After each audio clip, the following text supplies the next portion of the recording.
1859. The enslaved healer who took bloody revenge and disappeared forever. The summer of 1859 was merciless. The sun beat down on the cotton fields of Louisiana with a fury that seemed to mirror the cruelty of the men who ruled over them. In those fields, among hundreds of enslaved souls who worked until their hands bled and their backs broke, there was a man whose story would become whispered legend. His name was Samuel, though the overseers called him nothing but boy, or worse. But to the people who lived in the quarters, to the mothers whose children he saved from fever, to the old men whose wounds he tended in the dead of night, he was known simply as the healer. Samuel had learned the art of medicine from his grandmother, a woman who carried the knowledge of African healing traditions across the Middle Passage. She had taught him which roots could break a fever, which leaves could stop infection, which bark could ease the pain of a whipping. She taught him to read the body like others read books, to see illness before it took hold, to understand that healing was both science and spirit. When she died, Samuel was only 14 years old, but he carried her knowledge like a sacred flame. In a world designed to strip away humanity, his ability to heal became his identity, his purpose, his rebellion against a system that treated human beings as nothing more than tools to be worked until they broke. For 12 years, Samuel had used his gifts to serve his people. When children burned with fever in the night, it was Samuel who mixed the willow bark tea and sat by their bedsides until dawn. When men came back from the fields with wounds that festered and poisoned, it was Samuel who cleaned them with herbs and prayers. When women suffered through difficult births in those cramped quarters where life began and ended in equal measure, Samuel was there, his hands steady and sure. The plantation owner, a man named Richard Beaumont, knew of Samuel's skills and exploited them ruthlessly. After all, a slave who could keep other slaves alive and working was valuable. But Beaumont never saw Samuel as anything more than property with a useful talent. The overseers were different. They were poor white men given just enough power to make them dangerous, just enough authority to make them cruel. They viewed Samuel's respect among the enslaved community with suspicion and resentment. How dare this property command such loyalty? How dare he walk with something resembling dignity when he should crawl? Chief among these men was Thomas Pike, a man whose face was permanently twisted into a sneer, whose hands were never far from his whip.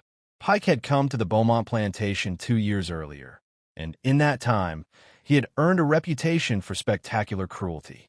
He would beat men for looking at him wrong. He would deny water in the scorching heat for the smallest infraction. He took particular pleasure in humiliating those who showed any sign of pride or skill. Pike had noticed Samuel. He had seen how the other enslaved people looked at him with something approaching reverence. He had heard the whispers about the healer, and it gnawed at him like a wound that wouldn't close. In Pike's twisted worldview, no slave should command such respect. No slave should walk with their head even slightly raised. So Pike began a campaign of targeted torment. He would interrupt Samuel when he was treating the sick, scattering his carefully prepared medicines into the dirt. He would force Samuel to work the hardest jobs in the fields, attempting to break him physically. He would mock him in front of others, calling his healing nothing but witch-doctor nonsense and savage superstition. Samuel endured it all with a silence that only enraged Pike further. He had learned long ago that resistance in the open only brought more pain, not just to himself but to everyone around him. So he absorbed the cruelty, let it settle into his bones alongside all the other indignities of bondage. He continued his work, continued healing, continued being the person his grandmother had trained him to be. But inside, something was changing. With each humiliation, each deliberate destruction of his medicines, each mockery of his life's purpose, a dark seed was taking root. The breaking point came on a suffocating August night. A child had fallen ill, a girl of 7 named Ruth who was the daughter of a woman named Clara. Ruth burned with fever, her small body convulsing with chills despite the oppressive heat. Clara had come to Samuel's cabin in tears, begging him to help.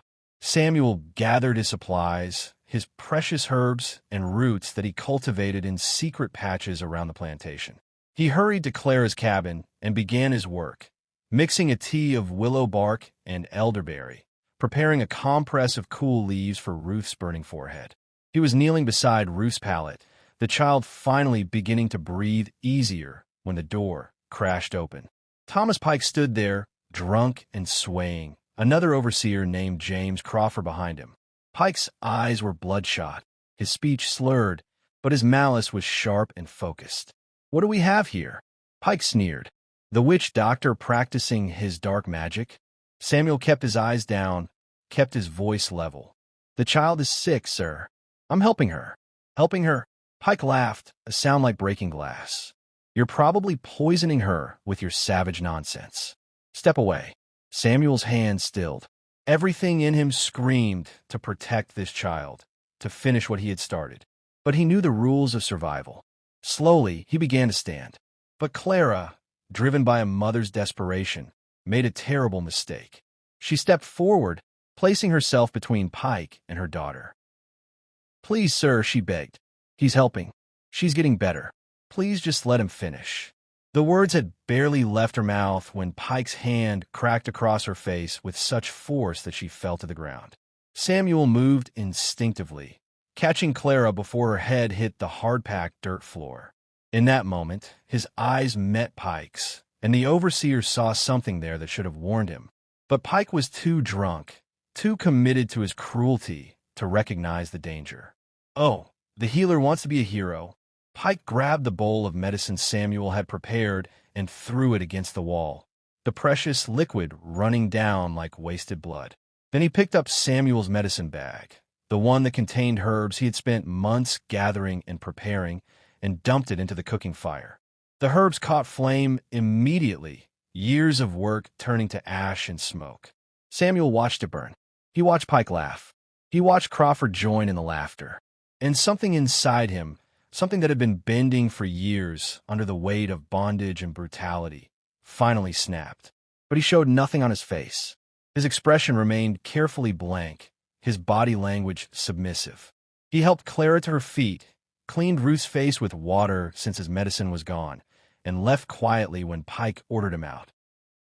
But as Samuel walked back to his cabin under a sky full of indifferent stars, he was no longer the same man. The healer had been pushed beyond healing, beyond endurance, beyond forgiveness. For the first time in his life, Samuel allowed himself to think not about how to mend broken bodies, but about how to break the ones that had caused so much breaking. He understood anatomy better than most doctors with formal training. He knew where nerves ran close to the surface, where arteries pulse beneath skin, where a careful cut could cause maximum pain without bringing quick death. His grandmother had taught him to heal, but in learning to heal, he had also learned how to harm. The next 3 weeks, Samuel was a different kind of patient. He watched the overseer's routines with the careful attention he usually reserved for diagnosing illness. He noted when Pike did his final rounds before heading to his cabin. He observed that Crawford often followed the same path through the quarters. He saw that after particularly heavy drinking, both men became careless, confident that the enslaved people they terrorized were too broken to be dangerous. Samuel began to prepare, but not medicines this time. He gathered different plants, ones his grandmother had warned him about. Oleander for its poison, Jimson weed for its ability to confuse and disorient. He prepared extracts and tinctures, working in the deepest part of the night when even the restless slept. He also began to fashion tools. From stolen pieces of metal, he created crude but effective blades. He sharpened them on stones until they could slice through leather.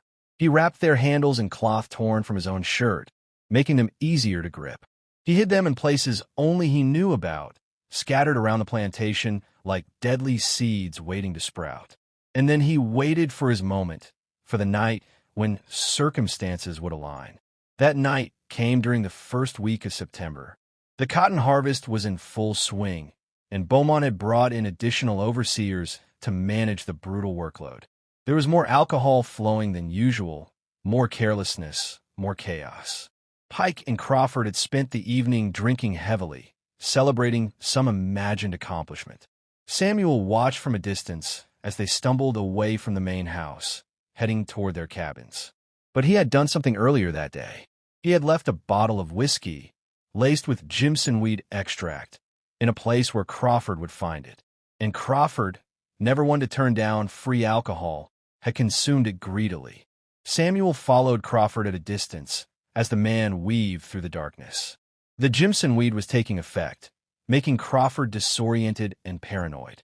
He strayed from his usual path, heading instead toward the far edge of the plantation where the tree line began, where the darkness was absolute. Samuel's heart was pounding, but his hands were steady. This was the moment. Everything he had endured, everything he had witnessed, everything he had lost, was channeling into this singular purpose.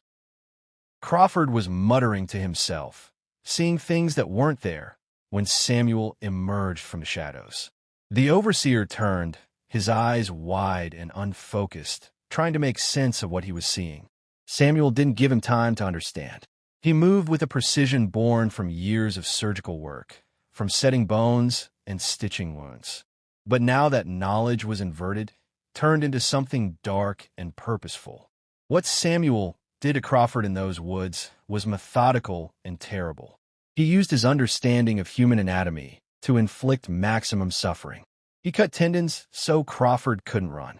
He severed nerves to create pain beyond comprehension. He worked in silence while Crawford's screams echoed briefly before Samuel gagged him with cloth. This wasn't murder, not yet. This was message, punishment, and release of years of compressed rage. Samuel took his time, and when he was finally done, Crawford was alive but transformed into a living warning of what happens when cruelty goes too far. Samuel left Crawford there, mutilated but breathing, and turned his attention to Thomas Pike. Pike was his true target, the man who had pushed him beyond breaking. Samuel found him stumbling toward his cabin, alone and vulnerable. Samuel had prepared for this moment differently. He had studied Pike's habits, knew that the man kept a knife in his boot and a pistol in his cabin. Samuel couldn't give him a chance to reach either. He struck from behind, using a cloth soaked in a powerful sedative over Pike's mouth and nose. Pike struggled, but Samuel was stronger than the overseer had ever realized. Years of field work had built muscles that his healer's demeanor had hidden. Pike slumped unconscious, and Samuel dragged him away from the cabin, away from anywhere he might be quickly found.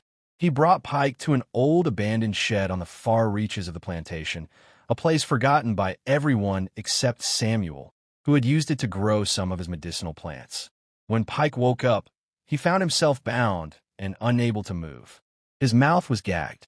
The darkness of the shed was broken only by a single candle, and in that flickering light, he saw Samuel's face. There was no anger there, no rage, no emotion at all, just a cold, clinical focus that was somehow more terrifying than any expression of hatred could have been. Samuel worked on Pike for hours. He applied everything he knew about the human body, but instead of healing, he dismantled. He explained each thing he was doing in a quiet, educational tone, as if he were teaching a student. He told Pike about the nerves he was cutting, the tendons he was severing, the precise ways he was destroying Pike's ability to ever hurt anyone again. He left Pike alive, conscious for most of it, wanting him to understand fully what was happening and why. This was justice, Samuel told him. This was payment for every person Pike had brutalized, every dignity he had stolen, every body he had broken. When dawn began to threaten the eastern sky, Samuel finally stopped. Pike was alive, barely, transformed into something that would never walk again, never hold a whip again, never hurt anyone again. Samuel looked at his work without satisfaction or regret. He had done what needed to be done. He had balanced scales that the world refused to balance. But he also knew that what came next was either death or something else entirely. Samuel left the shed and returned to his cabin. He washed carefully, burning his bloodied clothes. He gathered a small bundle of possessions, including seed from his medicinal plants and a small knife his grandmother had given him. He knew that when Pike and Crawford were found, the plantation would erupt in violence. They would hunt for the person responsible. They would probably kill innocent people in their rage and frustration. Samuel couldn't stop that, but he could remove the target they most wanted. As the sun rose on September 8th, 1859, the plantation woke to horror.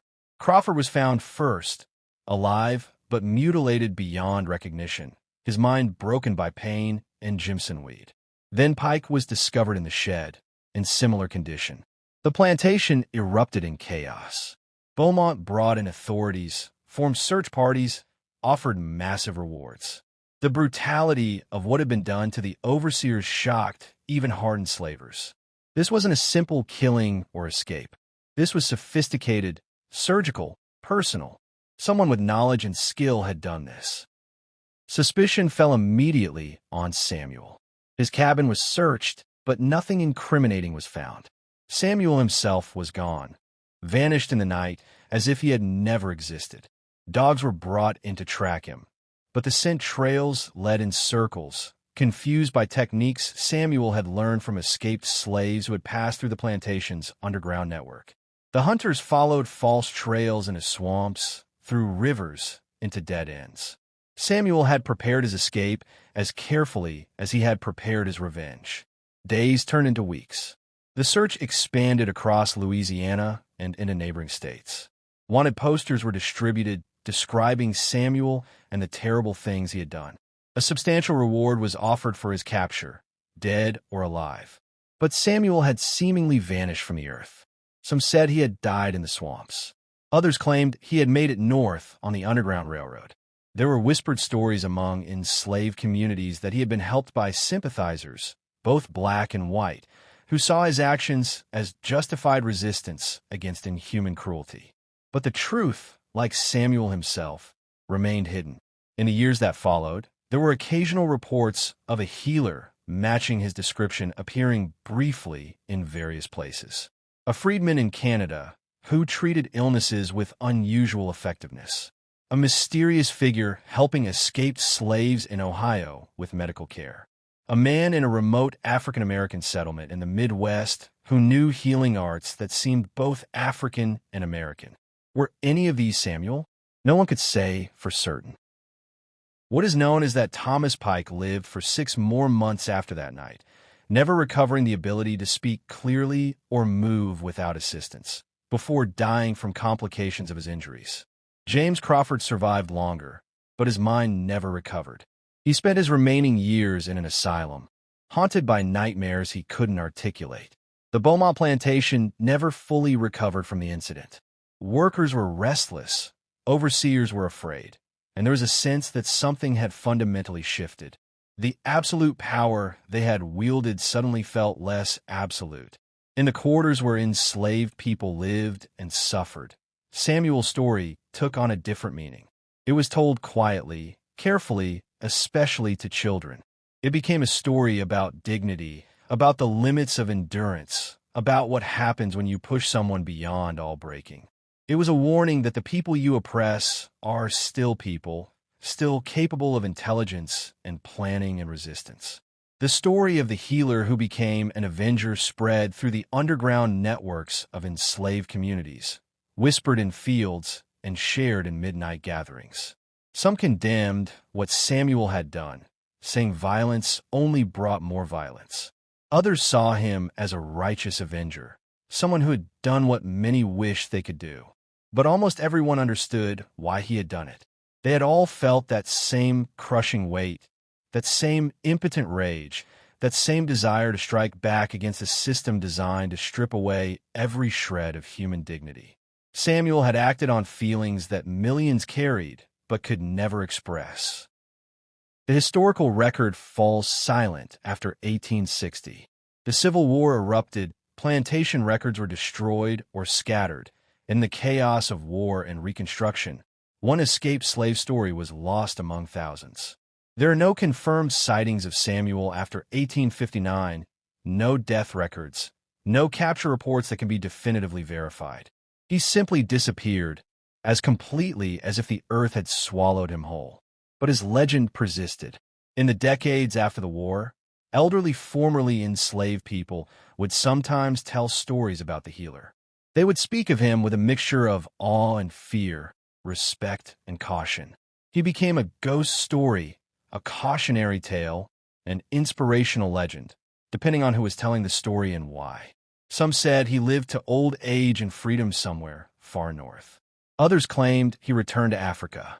Some believed he died during his escape, and his spirit remained, protecting and avenging. The truth became less important than what the story represented. The idea that even in the most oppressive circumstances, resistance was possible, that the oppressed could strike back, that cruelty would eventually meet consequences. What we can say with certainty is this. In September 1859, an enslaved man with extraordinary healing knowledge and skills reached his breaking point. He used that knowledge not to heal but to harm, not to save but to punish. He then disappeared so completely that despite massive efforts to find him, he was never captured. He became a legend that outlived the institution that had enslaved him, a story that still resonates more than a century and a half later. The story of the healer forces us to confront uncomfortable truths about justice and revenge, about the human capacity for both extraordinary compassion and calculated violence, about what we are capable of when pushed beyond all reasonable limits. Samuel spent years saving lives under the most brutal conditions imaginable. He was a healer by nature and training, someone dedicated to easing suffering. But the system that enslaved him valued his skills while denying his humanity, exploited his gifts while subjecting him to cruelty. That contradiction, that fundamental injustice, ultimately transformed a healer into something else entirely. His story asks us to consider, what is justice in a world without law for the oppressed? What happens when the very system that should protect the innocent is designed to brutalize them? How do we judge acts of desperate resistance against institutions of absolute power? These are not comfortable questions, but Samuel's story demands we ask them. The two overseers whose lives he destroyed were, in their own way, victims of a larger system. They were poor men given power over others to make them feel superior, to give them someone to dominate when they themselves were dominated by wealthier men. But that doesn't excuse their choices. They could have shown mercy and chose cruelty. They could have recognized the humanity of the people they oversaw and instead treated them as objects. They participated enthusiastically in a system of dehumanization, and when that system's victims struck back with terrible precision, they discovered too late that objects don't plot revenge, but people do. Samuel's disappearance remains one of the great mysteries of that terrible period in American history. In an era when escaped slaves were hunted relentlessly, when the machinery of oppression was powerful and far-reaching, he managed to vanish completely. Whether he made it to freedom, died in his flight, or found some hidden life in between, we will never know. But his disappearance became part of his legend.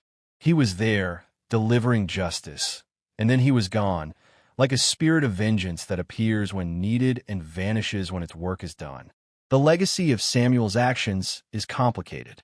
Violence, even in response to violence, creates ripples that spread far beyond the immediate act. Other enslaved people on the Beaumont plantation likely suffered increased brutality in the aftermath as overseers and owners reasserted their dominance through fear. The hunt for Samuel put other escaped slaves at risk as authorities increased their vigilance.